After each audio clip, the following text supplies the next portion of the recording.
Prazdroji som začínala ako trainee, čo mi umožnilo poznať proces výroby a získať praktické skúsenosti. Aj po materskej moje kroky smerovali priamo do Prazdroja, a to dokonca na vedúcu pozíciu. Jednou z výhod práce v Prazdroji je stretávať sa so skvelými ľuďmi a pracovať na úspešných projektoch. No a čo môže byť takou odmenou za úspešný projekt?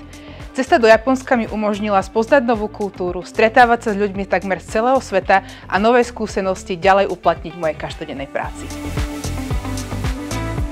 Projekty, ktoré v pivovare Šariš realizujeme, posúvajú nielen moju kvalifikáciu a odbornosť smerom dopredu, ale taktiež aj samotný pivovar k väčšej udržateľnosti.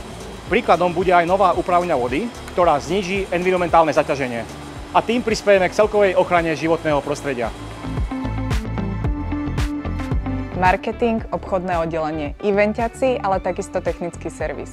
Spolu sa podieľame na príprave veľkých a nezabudnutelných festivalov, akými sú Grape alebo Lovestream. Táto komplexná spolupráca je možná iba vďaka tomu, že pracujeme ako jeden tím. Tím Prazdroj.